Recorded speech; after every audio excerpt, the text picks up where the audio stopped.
اور جو بڑے بڑے گناہوں اور بے حیائی کے کاموں سے پرہیز کرتے ہیں، کبیرہ گناہوں سے بچنے والے اور بے حیائی سے خاص طور پر بچنے والے، اور اگر غصہ آ جائے تو درگزر کرتے ہیں، جو اپنے رب کا حکم مانتے ہیں، نماز قائم کرتے ہیں، اپنے معاملات آپس کے مشورے سے چلاتے ہیں، ہم نے جو کچھ بھی رزق انہیں دیا ہے اس میں سے خرچ کرتے ہیں، اور جب ان پر زیادتی کی جاتی ہے تو اس کا مقابلہ کرتے ہیں، برائی کا بدلہ ویسی ہی برائی ہے، پھر جو کوئی معاف کر دے اور اصلاح کرے اس کا اجر اللہ کے ذمہ ہے، اللہ ظالموں کو پسند نہیں کرتا، اور جو لوگ ظلم ہونے کے بعد بدلہ لیں ان کو ملامت نہیں کی جا سکتی، ملامت کے مستحق تو وہ ہیں جو دوسروں پہ ظلم کرتے ہیں اور زمین میں ناحق زیادتیاں کرتے ہیں، ایسے لوگوں کے لیے دردناک عذاب ہے، البتہ جو شخص صبر سے کام لے اور درگزر کرے تو یہ بڑی ہمت کے کاموں میں سے ہے۔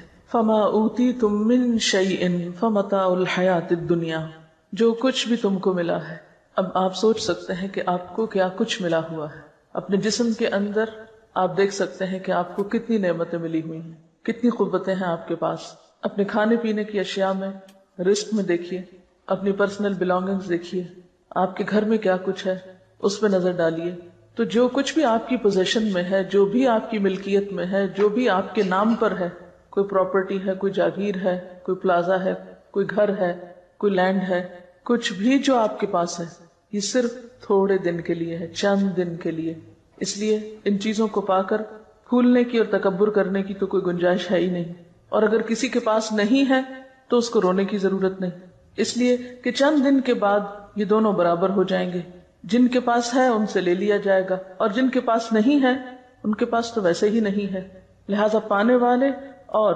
نہ پانے والے سب ایک جیسے ہو جائیں گے، لیکن ضروری نہیں کہ پانے سے مراد یہاں مال و دولت ہے، زندگی جیسی نعمت ہر ایک کے پاس ہے، زندگی بھی واپس لے لی جائے گی، وما اوتیتم من شیء، کوئی بھی چیز، محض مال و دولت نہیں، کوئی بھی چیز جو آج ملی ہے، یہ وقت، یہ مہلت، یہ زندگی، یہ صحت، یہ جوانی، یہ فراغت، جو کچھ بھی ہے ہمارے پاس، اور پھر مال و متاع میں سے جو کچھ ہے، یہ سب کیا ہے؟ فمتاع الحیات الدنیا، یہ صرف دنیا کی زندگی میں استعمال کے قابل چیزیں ہیں۔ کوئی شخص جس کے پاس قارون کا خزانہ ہی کیوں نہ ہو، اس میں سے استعمال بس اتنا ہی کر سکتا ہے جو اس کی ضرورت ہے، جیسے حدیث میں آتا نا، انسان کہتا ہے میرا مال، حالانکہ اس کا مال اصل میں کیا ہے؟ جو اس نے کھا لیا، ختم کر دیا، پہن لیا، پرانا کر دیا، یعنی استعمال کر دیا تو ختم ہو گیا، یا پھر آگے بھیج دیا آخرت کے لیے، باقی سب کچھ تو دوسروں کے لیے ہے۔ صدقہ خیرات کر ہی بس وہ شخص سکتا ہے جو رب پہ بھروسہ کرتا، جو رب کی بجائے مال پر بھروسہ کرتا ہو، وہ کبھی توکل نہیں کر سکتا اللہ پہ، وہ کبھی اللہ کی راہ میں دے ہی نہیں سکتا، دے گا بھی تو کیسے دے گا؟ کیونکہ اس کو ڈر ہوگا کہ یہ چلا گیا تو میں کہاں سے کھاؤں گا، یہ دے دیا تو میں کہاں سے پہنوں گا، یہ کسی کا ہو گیا تو میرا کیا بنے گا۔ آپ اپنی زندگی پر بھی نظر دوڑائیں، جب بھی کوئی چیز صدقہ کرنے کو دل چاہے تو سب سے پہلا خیال کیا ہوتا ہے؟ تو میرا کیا ہوگا، میں کیا کروں گا، یہ چیز اگر میں فلاں کو دوں تو میرا کیا ہوگا، اور پھر آپ 100 ضروریات ڈھونڈ لیتے۔ کبھی آپ نے سٹور کی صفائی کی گھر میں، کسی دراز کی؟ پہلے آپ تنگ آتے ہیں چیزوں سے اور آپ سوچتے ہیں میں نے ان سب کو نکال دینا ہے، پھر آپ دراز صاف کرتے ہیں، چیزیں نکالتے ہیں، چھانتے پٹکتے، پھر آپ دوبارہ رکھنے لگتے ہیں، پھر آپ کہتے ہیں یہ اس کام آئے گی، یہ حصہ آئے گی، یہ حصہ آئے گی، اسے ایسا کوڑ کباڑ دوبارہ سارے کا سارا ایز اٹ از سیٹ ہو کے دوبارہ دراز میں آ جائے گا، سٹور میں آ جائے گا، سمٹ جاتا ہے نا۔ جب بکھرا ہوتا ہے تو انسان تنگ آتا ہے، کیا بلا ہے، اور جب سمٹ جاتا ہے تو انسان کہتا ہے اب کام آ جائے گا، اور پھر سال کے بعد صفائی کرتے ہیں تو وہ کسی کام نہیں آتا، اور ویسے کا ایسا ہی ہوتا ہے۔ یاد رکھیں، اگر کوئی چیز بن میں بھی ڈالنی پڑے نا تو اس نیت سے ڈالا کریں جو ذرا غیر ضروری ہو، کہ کئی اللہ کی مخلوق بیچاری غریب بن کھول کھول کے چیزیں ضرورت کی نکالتی، یہ ان کے کام آ جائے گی، کوئی بات نہیں۔ آپ کو پتہ ہے کئی لوگ بوتلیں اس میں سے نکالتے ہیں، کینز نکالتے ہیں، کاغذ نکالتے ہیں، کوئی بھی پرانی شرانی چیز جو انہیں مل جاتی ہے وہ نکالتے ہیں، اور پھر ان کو اکٹھا کر کر کے بیچ کے رات کی روٹی کھاتے ہیں۔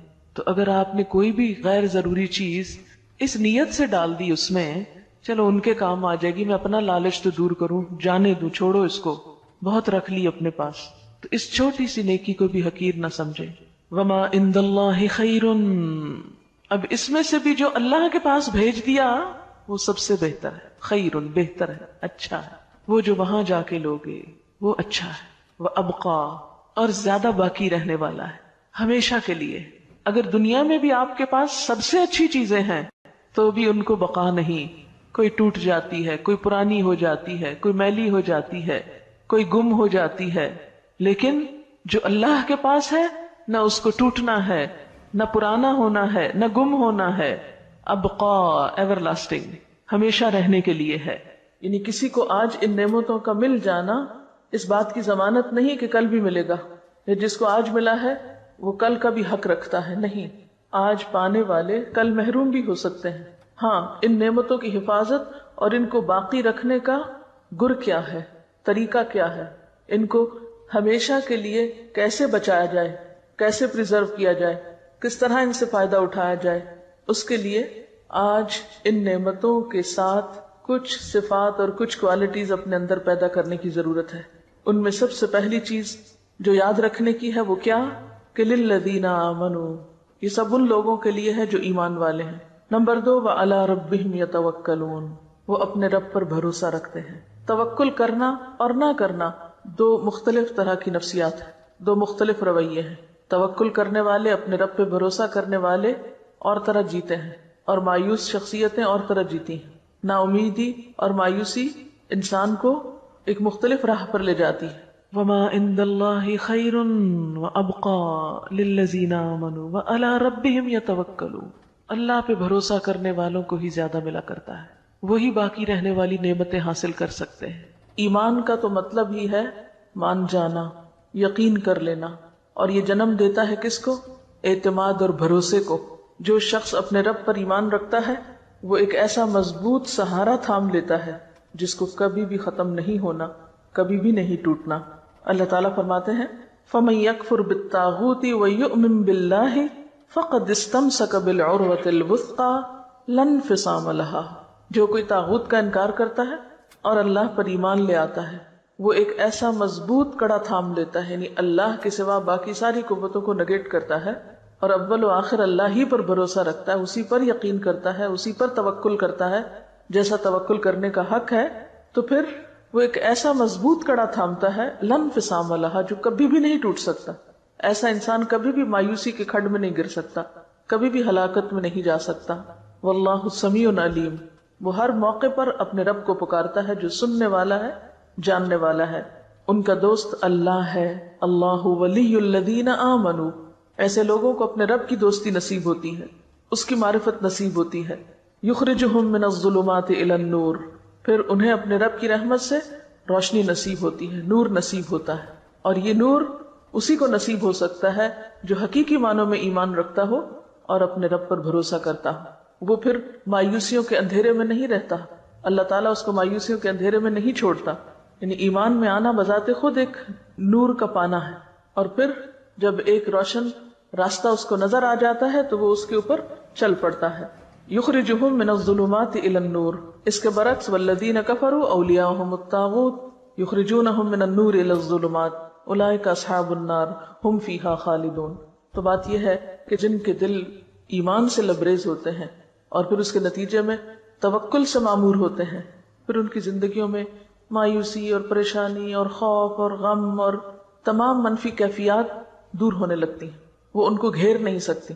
یعنی غم کا زندگی میں آنا ایک فطری سی چیز ہے، خوف کا زندگی میں آنا، غم اور خوف کو محسوس کرنا ایک بالکل فطری بات ہے. لیکن غم اور خوف کے شکنجے میں جکڑا جانا اور ان کو اپنے سر پہ مسلط کر لینا، یہ بالکل ایک دوسری کیفیت کا نام ہے. جو لوگ حقیقی معنوں میں ایمان رکھتے ہیں اور اپنے رب پر توکل کرتے ہیں اور اپنے رب کو رب مانتے ہیں، وہ غمگین تو ہو سکتے ہیں لیکن غم کو اپنے اوپر مسلط نہیں ہونے دیتے. کسی بھی قسم کی منفی کیفیت کا اس طرح شکار نہیں ہوتے کہ اس سے ان کی صلاحیتوں کو زنگ لگنے لگے، یا ان کے اوقات برباد ہونے لگے، یا ان کی صلاحیتیں ختم ہونے لگے، یا پھر وہ اپنی زندگی میں کوئی تعمیری اور پروڈکٹیو کام نہ کر سکیں. یہ نہیں ہو سکتا. ایمان انسان کو مضبوط بناتا ہے، جرأت مند بناتا ہے اور حالات کا مقابلہ کرنا سکھاتا ہے. اور ان تمام آیات کی تھیم بھی یہی ہے، کیونکہ آگے جا کر آپ دیکھیں کہ جب ان پہ ظلم ہوتا ہے تو بدلہ لیتے ہیں، اور ان کے اندر اتنی طاقت ہوتی ہے کہ وہ صبر بھی کر سکتے ہیں اور اتنے وسیع دل کے مالک ہوتے ہیں کہ وہ معاف بھی کر سکتے ہیں. لہذا وما عند اللہ خیر وابقى للذین آمنوا وعلی ربہم یتوکلون. آخرت کا گھر توکل کرنے والوں کے لیے، کیونکہ جو شخص اللہ پہ توکل کرتا ہے وہ ایک مثبت سوچ کا مالک ہوتا ہے، اور جو شخص مثبت سوچ کا مالک ہوتا ہے اس کی زندگی تعمیری، مفید اور خیر اور بھلائی کے کاموں سے بھری ہوئی ہوتی، وہ ہر دم ہر لمحہ آگے کی طرف جا رہا ہوتا ہے، وہ اوپر کو جا رہا ہوتا ہے، وہ بلندی کی طرف جا رہا ہوتا ہے. جیسے ایک روایت میں آتا ہے کہ جس شخص کے 2 دن ایک جیسے گزرے وہ دھوکے میں رہا، یعنی اس نے نقصان اٹھایا. ایمان تو ہمیں ہر دم آگے بڑھنے کی تدبیریں بتاتا ہے، اور یہ آگے بڑھنا اسی کے نصیب میں ہو سکتا ہے جس کی سوچ تعمیری ہو، مثبت ہو، اور جس کے اندر ہر خوف اور غم کو نمٹنے کے لیے توکل کا ایک میزان ہو، یا توکل اور یقین ہو اس کے اندر. اور پھر کچھ اور صفات، والذین یجتنبون کبائر الاثم، ایسے لوگ جن کے اندر اتنی ایمانی جرت ہوتی اور جن کے اندر توکل ہوتا ہے، پھر وہ بڑے بڑے گناہوں سے بچ جاتے ہیں. مثلا بڑے گناہوں میں اکبر الکبائر کیا ہے؟ جھوٹ. مثلا معاملات کی بات اب کر رہی ہوں. جھوٹ سے کون بچ سکتا ہے؟ جس کے اندر ایمان ہوگا، جس کے اندر ایک جرت ہوگی، جو لوگوں سے نہیں ڈرتا ہوگا. جو جتنا لوگوں سے ڈرتا ہے اتنا زیادہ جھوٹ بولتا ہے. جو اپنے رب پہ بھروسہ کرنے کی بجائے لوگوں پہ بھروسہ کرتا ہے، لوگوں کو اپنا رب مانتا ہے، لوگوں سے مفادات حاصل کرنا چاہتا ہے، تو پھر وہ ان کی نظر میں اچھا بننے کے لیے طرح طرح کے جھوٹ بولتا ہے، یہ غلط رویے اختیار کرتا ہے. لیکن جو شخص اپنے رب کے سامنے سچا ہوتا ہے اور اپنے رب کے سامنے ایماندار ہوتا ہے، پھر اس کو کمزور سہاروں کی ضرورت نہیں ہوتی، پھر وہ ہر طرح کی برائی سے بچنے کی ہمت پاتا ہے اپنے اندر. جیسے ایک حدیث میں آتا ہے نا کہ ان الصدق یہدی الی البر وان البر یہدی الی الجنہ، کہ سچائی نیکی کی طرف لے جاتی ہے اور نیکی جنت کی طرف لے جاتی ہے. وان الرجل لیصدق حتی یکتب عند اللہ صدیقا، اور ایک انسان سچ بولتا رہتا ہے یہاں تک کہ اللہ کے ہاں صدیق لکھ لیا جاتا ہے. وَإِنَّ الْكَذِبَ يَهْدِي إِلَى الْفُجُورِ وَإِنَّ الْفُجُورَ يَهْدِي إِلَى النَّارِ، اور جھوٹ برائی کی طرف لے جاتا ہے اور برائی جہنم کی طرف لے جاتی ہے. وَإِنَّ الرَّجُلَ لَيَكْذِبُ حَتَّى يُكْتَبَ عِندَ اللَّهِ كَذَّابًا، اور ایک شخص جھوٹ بولتا رہتا ہے یہاں تک کہ اللہ کے ہاں جھوٹوں میں لکھ لیا جاتا ہے. وَالَّذِينَ يَجْتَنِبُونَ كَبَائِرَ الْإِثْمِ، اور وہ لوگ جو اجتناب کرتے ہیں بڑے بڑے گناہوں سے، کبیرہ گناہوں سے. وَالْفَوَاحِشَ، اور بے حیائیوں سے. وَإِذَا مَا غَضِبُوا هُمْ يَغْفِرُونَ، اور جب غضبناک ہوتے ہیں تو معاف کر دیتے ہیں. اب یہ آخرت کی باقی رہنے والی چیزوں کے مالکوں کی صفات بتائی جا رہی ہیں. نمبر 1 توکل کرتے ہیں، نمبر 2 بڑے گناہوں سے بچتے ہیں، احتیاط برتتے ہیں، اجتناب کرتے ہیں. والفواحش، فاحشہ کہتے ہیں کھلی برائی کو، صریح برائی. فواحش سے اجتناب کرتے ہیں یعنی گناہ اور بے حیائی کے کاموں سے پرہیز کرتے ہیں. وَإِذَا مَا غَضِبُوا، اور جب وہ غضبناک ہوتے ہیں، ہم یغفرون، تو وہ معاف کر دیتے ہیں. جیسے پیچھے پڑھ چکے ہیں وَالْكَاظِمِينَ الْغَيْظَ وَالْعَافِينَ عَنِ النَّاسِ، لوگوں سے درگزر کرنا ان کے مزاج اور طبیعت کا حصہ ہے. جنت والوں کے مزاج میں ہے یہ بات کہ وہ لوگوں کے قصوروں سے درگزر کر جاتے ہیں. ان کے مزاج میں انتقام اور بدلہ نہیں. آپ صلی اللہ علیہ وسلم کے بارے میں آتا ہے کہ آپ نے اپنی ذات کے لیے کبھی بدلہ نہیں لیا. ہاں، اگر اللہ کی حدوں میں سے کسی حد کو توڑا جاتا تو وہ آپ کے لیے ناقابل برداشت تھا. یہ بخاری کی روایت ہے. اللہ کی حدود کا سب سے زیادہ لحاظ رکھتے تھے، اس پہ آپ نے حد بھی جاری کی، سزا بھی دی، کوڑے بھی مروائے، رجم بھی کروایا، ہاتھ بھی کٹوائے، کیونکہ وہ اللہ کی حد توڑی گئی تھی. تو والذین یجتنبون کبائر، وہ خود بخود کبائر سے نکلنا شروع ہو جاتے ہیں. یعنی سچے ایمان اور توکل کے بغیر کبائر سے بچنا بھی ممکن نہیں ہوتا. پھر کبائر میں غیبت کرنا، دوسروں کی پیٹھ پیچھے ان کی برائیاں کرنا. پھر کبائر میں زنا، شراب، چوری، دھوکہ، امانت میں خیانت، یہ ساری کبیح صفات اسی شخص کے اندر ہو سکتی ہیں جس کے اندر ایمان نہ ہو اور جس کا رب پر بھروسہ نہ ہو. جب اس کے دل سے لوگوں کا خوف نکلتا ہے تو پھر وہ صحیح رستے پر آ جاتا ہے. اور پھر خاص طور پر کبیرہ گناہوں میں والفواحش، فواحش سے بچتا ہے. فواحش کا لفظ فحش سے نکلا، کھلی برائی، اور خصوصاً بے حیائی کے کام. بے حیائی کے کاموں میں کیا چیزیں آتی؟ ایک تو یہ جھوٹ، دھوکہ، یہ سب بے حیائی کے کام ہے. لیکن اس کے علاوہ دیکھیے گناہ کی تعریف کیا کی گئی کہ جس پر تم خوف کھاؤ کہ لوگوں کو پتہ نہ چل جائے، یعنی جس کے بارے میں تمہیں ڈر ہو کہ ہائے میرا پول نہ کھل جائے، جو کام تم لوگوں کے سامنے نہیں کر سکتے. اور اس سے بڑی برائی کیا ہے کہ تم ڈھٹائی سے برے کام کرو. یعنی عام گناہ کیا ہے؟ کبیرہ گناہوں میں بہت سے گناہ آتے ہیں جو کھلے کیے جائیں یا چھپے کیے جائیں، لیکن فواحش وہ ہیں جو کھلے عام کیے جائیں. یعنی پھر یہ کبیرہ گناہوں سے بھی ان کی شدت بڑھ جاتی ہے، یعنی انتہائی ڈھٹائی سے کیے جانے والے غلط کام. جس میں انسان کی حیا نہیں رہتی. حدیث میں آتا نا اذا لم تستحی فاصنع ما شئت، جب تم میں حیا نہیں تو جو چاہے کرو. تو ایسا شخص پھر ڈٹ کے برائی کرتا ہے، کہتا ہے جو کرنا ہے کر لو، میں تو یہی کروں گا. یعنی اس کو نہ بندوں کی حیا ہے نہ اللہ کی حیا ہے، لہٰذا ایسے کام فواحش میں آتے ہیں. اثم کیا ہے؟ الاثم ما حاک فی نفسک، گناہ وہ ہے جو تمہارے دل میں کھٹکے اور تمہیں ڈر لگے کہ لوگوں کو پتہ نہ چل جائے، اس کو اثم کہتے ہیں. اور اثم کے بعد پھر فواحش آتے ہیں کہ وہ ڈر بھی نکل جائے، وہ جھجک بھی ختم ہو جائے اور کھلے عام انسان غلط کام کرنا شروع کر دے. تو جنت میں جانے والے ان دونوں طرح کے گناہوں سے بچتے ہیں، اسم سے بھی بچتے ہیں، فحش سے بھی بچتے ہیں. وَإِذَا مَا غَضِبُوا هُمْ يَغْفِرُونَ، اور اپنے جذبات پر خوب قابو رکھتے ہیں. یعنی جب کسی کے خلاف غصہ بھی آ جائے تو محض غصے کا اظہار کر کے اپنے جذبات کی تسکین نہیں کرتے، معاف کرنا بھی جانتے ہیں. غصہ دلانے والی چیزوں پر معاف کر سکتے ہیں. اور کیا صفات ہوتی ہیں ان کے اندر؟ وَالَّذِينَ اسْتَجَابُوا لِرَبِّهِمْ، اور وہ لوگ جو اپنے رب کا ہر حکم مانتے ہیں، لبیک کہتے ہیں. استجابت کیا ہوتی ہے؟ کہ رب کے کسی بھی حکم کے بارے میں ان کے اندر کوئی کمپلیکس نہیں ہوتا، اطاعت کے راستے میں کوئی چیز رکاوٹ نہیں ہوتی. رب کی پکار پر فوراً لبیک کہتے ہیں. رب کی بات سنتے ہی کیا کرتے؟ سمعنا وأطعنا، ہم نے سنا اور ہم مان لیتے. کوئی حکم سنا، جی اللہ تعالیٰ ہم ایسا ہی کریں گے. یہ نہیں کرتے یہ کیوں ہے، یہ کیسے ہے، حجت بازی، بحث مباحثہ نہیں. سمعنا وأطعنا، کسی بھی بات کے لیے اتنا ہی کافی ہے کہ وہ اللہ کا حکم ہے. اس کی کوئی ریزن سمجھ میں آتی ہے یا نہیں، بس اتنی ریزن ہی بہت ہے کہ وہ اللہ کا حکم ہے. والذین استجابوا لربہم واقاموا الصلاۃ، اور نماز قائم کرتے ہیں. نماز کا قائم کرنا جنت میں لے جانے والے کاموں میں سے ہے.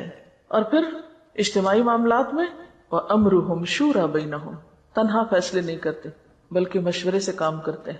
تنہا فیصلے وہ شخص کرتا ہے جو اپنے آپ کو بڑی چیز سمجھتا، یعنی خود کو بہت عقل مند سمجھتا، لہذا اپنی مرضی پر، اپنے اون پر، اپنے خیال کے مطابق چیزوں کو جیسے بہتر پائے ویسے ہی فیصلہ کر لی، ویسے ہی کر گزرے. لیکن ایمان والوں کی صفت یہ نہیں ہوتی اور اس چیز کو اپنے خلاف نہیں سمجھتے. بعض لوگ مشورہ کرنے کو اپنی عقل یا اپنی شان کے خلاف سمجھتے ہیں کہ ہم کیوں کسی سے مشورہ کریں، کیا ہم میں عقل نہیں، ہم سمجھدار نہیں، ہم اپنی آزادی کو خود استعمال کریں، ہم جیسے جی چاہیں کام کریں. نہیں، آپ اپنی ذاتی زندگی کے بارے میں تو آزاد ہیں. مثلا آپ نمکین پسند کرتے ہیں یا میٹھا، آپ کا جو جی چاہے کھائیں، اس میں آپ کو کسی سے مشورہ کرنے کی ضرورت نہیں، اللہ یہ کہ آپ بیمار ہو جائے تو پھر آپ کو ضرور پوچھنا پڑے گا ڈاکٹر سے کہ مجھے کیا کھانا چاہیے اور کیا نہیں. پھر وہ آپ سے فیس بھی لے گا مشورے کی اور آپ پر پابندیاں بھی لگائے گا. لیکن اجتماعی معاملات کسی ایک شخص کی مرضی سے نہیں چلا کرتے، چاہے وہ گھر کی اجتماعیت ہو، چاہے وہ کسی ادارے کی اجتماعیت ہو. اس میں باہم مشورہ بے حد ضروری ہے اور مشورہ پھر کامیابی کا راستہ کھولتا ہے. اور مشورہ کیا ہے؟ دراصل کسی بھی کام کے بہتر پہلو کو اختیار کرنے کے لیے بہتر رائے کا انتخاب، اور دوسرے سب کو ساتھ ملا کر چلنا، یعنی ٹیم ورک کی جان یا روح ہوتا ہے، باہمی اعتماد کو ظاہر کرتا ہے. وَأَمْرُهُمْ شُورَى بَيْنَهُمْ، اور ان کے آپس کے معاملات مشورے سے طے ہوتے ہیں. یہ جنت کے وارثوں کی ایک اہم خوبی ہے. شورا کا لفظ ذکرا اور بشرا کی طرح باب مفاعلہ سے اسم مصدر ہے، یعنی اہل ایمان ہر اہم کام باہمی مشاورت سے کرتے ہیں، اپنی ہی رائے کو حرف آخر نہیں سمجھتے. خود نبی صلی اللہ علیہ وسلم کو بھی اللہ تعالیٰ نے حکم دیا کہ مسلمانوں سے مشورہ کیجیے. آل عمران 159 میں آتا ہے وَشَاوِرْهُمْ فِي الْأَمْرِ، چنانچہ آپ صلی اللہ علیہ وسلم جنگی معاملات اور دیگر اہم کاموں میں مشاورت کیا کرتے تھے. اس کا فائدہ کیا ہوتا ہے؟ اس سے ان لوگوں کی حوصلہ افزائی ہوتی ہے جن سے مشورہ کیا جاتا ہے. اور دوسرا فائدہ کیا ہوتا ہے کہ کسی کام کے اہم حصے نمایاں ہو جاتے ہیں کیونکہ ہر شخص اپنے اپنے اینگل سے دیکھ رہا ہے. مثلا اگر ہم نے اس کمرے کا حدود اربع بیان کرنا ہو تو اگر صرف میں ایکسپلین کرتی رہوں گی تو بات پوری نہیں کر سکوں گی. کیوں؟ اس لیے کہ میں صرف اپنے سامنے والی چیز کو دیکھ رہی ہوں. اگر میں آپ کو بھی شریک کر لوں گی تو آپ ان چیزوں کو دیکھ رہے ہیں جو میرے پیچھے ہیں، جو مجھے نظر نہیں آ رہی. اس طرح ایک مکمل پکچر بن جائے گی. ٹھیک ہے نا؟ مشورہ بھی ایسا ہی ہوتا ہے. کسی بھی معاملے کے بارے میں جب مشورہ کیا جاتا ہے آمنے سامنے بیٹھ کر، تو ایک شخص ایک اینگل سے دیکھتا ہے، دوسرا دوسرے سے، اور اس طرح وہ پوری چیز سامنے آ جاتی ہے. اور ہم دیکھتے ہیں کہ نبی صلی اللہ علیہ وسلم نے زندگی کے بہت سارے معاملات میں مشورے کیے. اس کے بعد صحابہ کرام کا بھی یہی طریقہ تھا. حضرت عمر رضی اللہ تعالی عنہ جب نیزے سے زخمی ہو گئے اور زندگی کی کوئی امید باقی نہ رہی تو امر خلافت کی مشاورت کے لیے 6 آدمی نامزد فرمائے. حضرت عثمان، حضرت علی، طلحہ، زبیر، سعد اور عبد الرحمن بن عوف. انہوں نے باہم مشورہ کیا اور آپس میں مشورے کے علاوہ اور لوگوں سے بھی مشورہ کیا، اور اس طرح حضرت عثمان کو خلافت کے لیے نامزد کر دیا گیا. بعض لوگ یہ سمجھتے ہیں کہ قومی اور اجتماعی سطح پر ہو تو مشورے سے مراد جمہوریت ہے. نہیں، اس لیے کہ جمہوریت میں ہر کہ و میں سے مشورہ کیا جاتا ہے، جو بھی سلیکٹ ہو کے آ جائے، خواہ وہ اس چیز کا اہل ہو یا نہ ہو. اب آپ دیکھیں کہ اس وقت دنیا میں جہاں جہاں جمہوریت ہے، پارلیمنٹ موجود ہے، وہاں پر جو ممبرز ہوتے ہیں، MNAs ہوتے ہیں، مختلف علاقوں سے آئے ہوئے، ان میں سے اکثریت ایسی ہوتی ہے جو امور مملکت کو، دنیا کے حالات کو کچھ بھی نہیں جانتے ہوتے. کسی کام کو کیسے چلانا ہے، کیسے کرنا ہے، ان کے پاس کوئی تجربہ نہیں ہوتا. ان کا سب سے بڑا کریڈٹ یہ ہے کہ وہ لوگوں کے پسندیدہ شخصیتیں، لوگوں نے انہیں بھیج دیا ہے. وہ آگے جا کے کیا کرتے ہیں، کیا نہیں کرتے، کچھ خبر نہیں. کئی ایک لوگ تو پڑھنا لکھنا بھی نہیں جانتے، کئی ایک لوگ دنیا کی تو کیا اپنے آپ کی خبر نہیں رکھتے. اس لیے وہ جو نظام پھر چلاتے ہیں وہ آپ کے سامنے ہے. اگر آپ نے ایک بلڈنگ بنانی ہے تو مشورہ ٹانگے والے سے کریں گے، فلمی اداکار سے کریں گے، کیونکہ یہاں تو کھلاڑی بھی آ رہا ہے، اداکار بھی آ رہا ہے، ٹانگے والا بھی آ رہا ہے، کاشتکار بھی آ رہا ہے، اسمبلی کا ممبر بن کے مشورے دینے لگے ہیں یہ لوگ حکومت چلانے کو. تو بلڈنگ بنانے کے لیے تو آپ کو مشورہ کرنا ہے کس سے؟ آرکیٹیکٹ سے، انجینئر سے، متعلقہ افراد سے. اور ملک چلانے کے لیے مشورہ کر رہے ہیں آپ ان حضرات سے. خیر، میرا فیلڈ نہیں ہے سیاست، اس لیے زیادہ بات نہیں کروں گی. جو فیلڈ نہ ہو اس پر زیادہ نہیں بولنا چاہیے. بہرحال وَأَمْرُهُمْ شُورَى بَيْنَهُمْ، مشورے کا جب اللہ نے حکم دیا، اور یہ دیکھیں ان صفات میں سے ہے جو جنت میں لے جانے والی ہیں. اس کو معمولی صفت نہ سمجھے، یہاں پر معمولی چیز نہ لیں اس کو کہ ٹھیک ہے دل چاہے گا مشورہ کریں گے، نہیں تو نہیں صحیح. نہیں، آپ کو کرنا ہے اگر آپ جنت میں جانا چاہتے ہیں. اب آپ دیکھیں کہ مشورہ جہاں کرنا ضروری ہے وہاں ہر معاملے اور ہر چیز میں بھی نہیں کرنا ہوتا. مثلا میں کھانا کھاؤں کہ نہ، اب اس پر مشورے کی نہیں ضرورت. نماز پڑھوں یا نہ، اگر آپ اکثریت کہہ دیں گے مجھے نماز پڑھنی چاہیے تو میں پڑھ لوں گی. اگر آپ کہ نہیں آپ کو کوئی بات نہیں، آج آپ نہ پڑھیں، تو میں کو نہیں، میں نہیں پڑھ رہی، سب نے مجھے مشورہ دیا تھا نماز نہ پڑھنا، تو اللہ تعالیٰ آپ نے کہا تھا مشورہ کرنا. تو ایسے معاملات میں مشورہ نہیں ہے.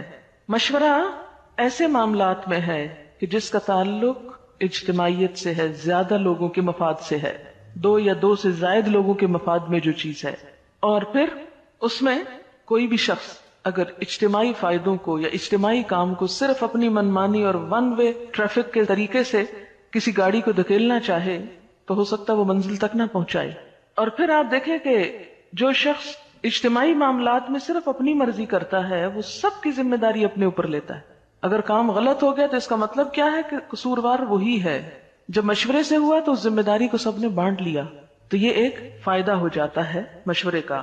اور پھر اسی طرح مشورہ اس لیے بھی مفید ہے کہ جو معاملہ سب سے متعلق ہے اس میں سب کو باخبر بھی رکھا جائے، سب کو پتا ہو کہ ان کے بارے میں کیا ہو رہا ہے. پھر اسی طرح یہ ہے کہ اجتماعی معاملات کو چلانے کے لیے جس شخص پر ذمہ داری ڈالی جائے وہ بھی مشورے سے ہو، تاکہ لوگوں کی پسند کے مطابق، یعنی اللہ کی پسند تو بہرحال اوپر ہے، عام روزمرہ مثلاً چھوٹی چھوٹی چیزوں میں جو ذمہ داری دی جاتی ہے انتظامی امور میں، تو اس میں اہلیت کے ساتھ لوگوں کی رائے لینے میں، مشورہ کرنے میں کہ کس شخص کو کس چیز پر متعین کیا جائے، نقصان کی بات نہیں. پھر ایسے لوگ مشورہ دیں جو اہل ہوں. پھر اپنے ضمیر اور ایمان کے مطابق کسی لالچ کے یا کسی خوف کے دباؤ میں نہ مشورہ دیں. وَأَمْرُهُمْ شُورَى بَيْنَهُمْ وَمِمَّا رَزَقْنَاهُمْ يُنْفِقُونَ، اور اس میں سے جو ہم نے ان کو رزق دیا وہ خرچ کرتے ہیں. رزق کا خرچ کرنا کچھ تو اس میں فرائض کی ادائیگی میں سے ہے جیسے زکوٰۃ وغیرہ، کچھ صدقات ہیں جو انسان اپنے دل کی خوشی سے کرتا ہے، اور اس میں لَن تَنَالُوا الْبِرَّ حَتَّىٰ تُنْفِقُوا مِمَّا تُحِبُّونَ، اپنی پسندیدہ ترین چیزوں میں سے خرچ کرنا.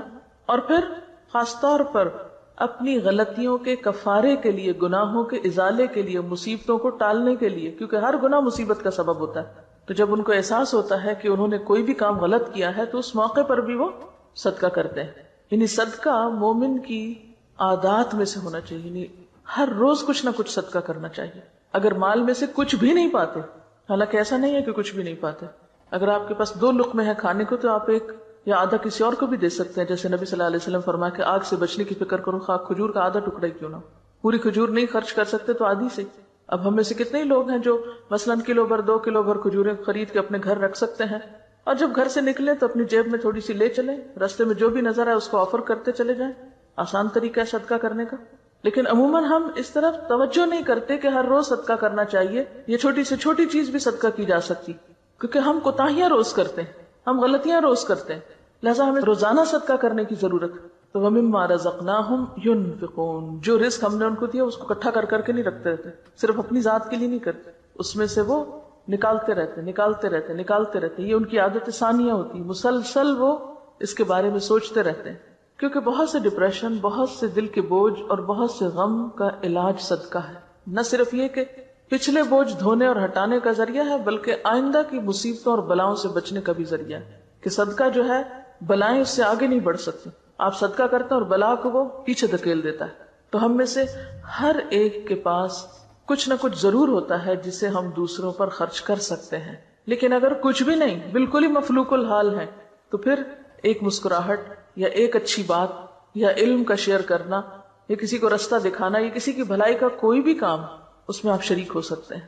والذین اذا اصابہم البغی ہم ینتصرون، اور وہ لوگ جب ان کو کوئی زیادتی پہنچتی ہے تو وہ بدلہ لے لیتے ہیں۔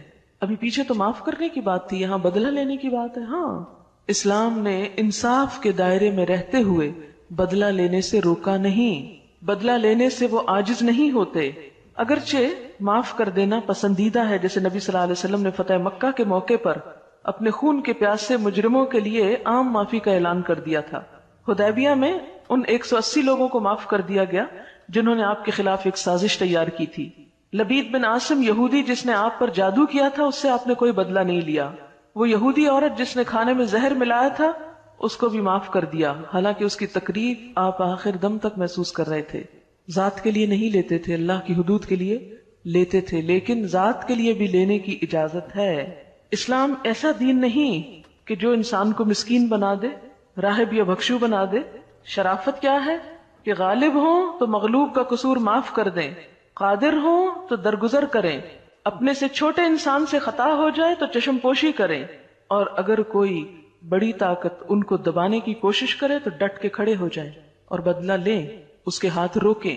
پھر یہ ہے کہ بدلہ لینے کے بھی 2 طریقے ہوتے ہیں، ایک یہ کہ غصے کو غصے کی شکل میں ظاہر کیا جائے، اور ایک احسن طریقے سے اس کا بدلہ لیا جائے۔ غصہ آنا، تلخی پیدا ہونا بالکل نیچرل بات ہے، کوئی شخص اس سے بچا ہوا نہیں، ہر شخص کے اندر اللہ نے پکتا رکھا ہے، وہ زہر کی پوٹلی، وہ اپنا کام کرتی ہے، لیکن اظہار کا طریقہ دوہرا ہو سکتا ہے۔ ایک یہ کہ غصے کو غصے کی شکل میں ظاہر کیا جائے، دوسرا یہ کہ غصے کو برداشت کی شکل میں ظاہر کیا جائے۔ اب اس کا مطلب کیا ہے کہ غصے کو جب ہم آپے سے باہر ہو کے ظاہر کرتے ہیں تو اس سے کام خراب ہوتے ہیں۔ مثلا آپ شدید غصے میں بول رہے ہیں، کسی کو کیا سمجھ آئے گی؟ چیخ چلا کے رو کے بول رہے ہیں، اگلے کے پلے ہی نہیں کوئی بات پڑے گی۔ اور ایک یہ ہے کہ غصہ ہے، آپ ظاہر کر رہے ہیں لیکن ایک فرم انداز میں، جس سے دوسرے کو بات سمجھ میں بھی آ جائے، لیکن ری ایکشنری ہو کر نہیں۔ اس میں عموماً کیا ہوتا ہے؟ نقصان ہو جاتا ہے، کیونکہ جب آپ ری ایکشن ایسا کرتے ہیں تو دوسرے کو اور بھڑکا دیتے ہیں، وہ اگر طاقتور ہے تو آپ پہ اور ظلم کا اندیشہ ہے۔ اب یہ ساری صفات ہیں اہل جنت کی، کہ جو جنت میں جائیں گے ان کے اندر یہ تمام صفات ہونی چاہیے، یہ کرائیٹیریا آپ کو میٹ کرنا ہے۔ مثلاً آپ کسی دوسرے ملک میں جا کر رہنا چاہتے ہیں، امیگریشن چاہتے ہیں، تو اس کے لیے آپ کو ایک سرٹن کرائیٹیریا میٹ کرنا پڑتا ہے، آپ کو کچھ ضروری چیزیں فراہم کرنی پڑتی۔ تو جنت کی امیگریشن کے لیے بھی، یہاں سے وہاں جانے کے لیے بھی آپ کے اندر ایک مخصوص کردار